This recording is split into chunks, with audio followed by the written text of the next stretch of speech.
Bonjour et bienvenue sur notre chaîne à la découverte de soi.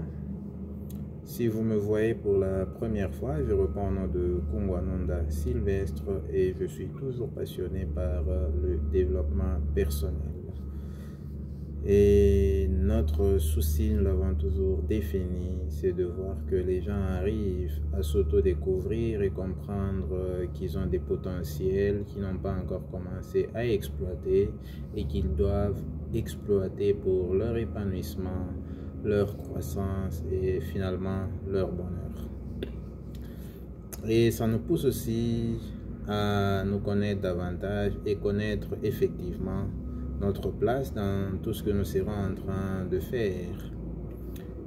Et aujourd'hui, je viens avec une question qui est adressée spécialement aux femmes, femmes dans les fiançailles et le mariage.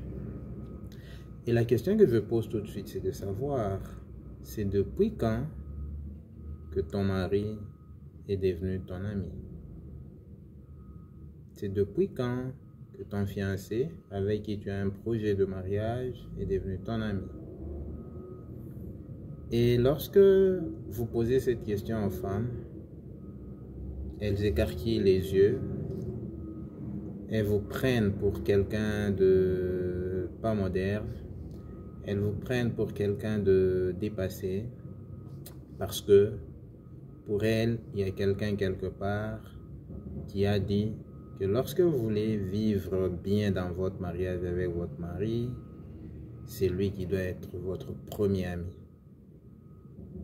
Et moi, je vous dis que c'est faux. Chacun doit garder sa place.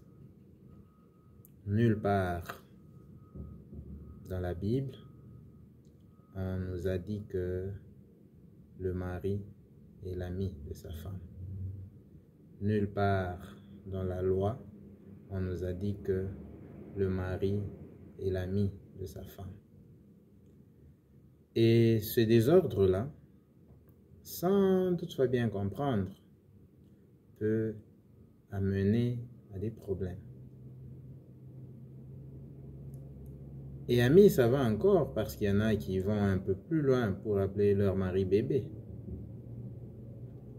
Si nous devons rentrer au début, quand on a institué le mariage, la parole a dit ceci: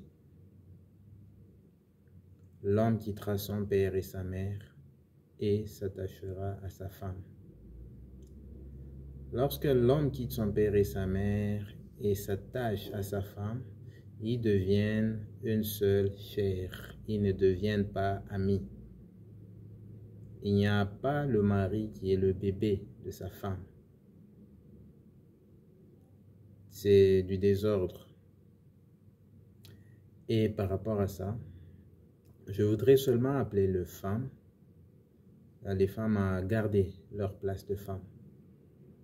Parce que c'est cette confusion qui, de fois, amène à des problèmes. Restez à votre place et laissez votre mari à sa place et vous allez voir que les choses vont aller bon train. Et vous allez voir que, pour vous dire que c'est faux, le mari, quand il vient dans votre vie, il vient remplacer votre père. Et voyez comment ça se passe. Lorsqu'on célèbre le mariage à l'église, l'homme est déjà à l'intérieur du temple, devant, en train d'attendre sa femme, qui souvent est amenée par son père. Vous savez ce que ça signifie? Ça veut dire le papa de la fille prend sa fille par la main et confie cette fille-là à son mari pour dire: messieurs, remplacez-moi. Continuez ce que j'ai commencé. Et si ça doit être ça le message, je me pose la question.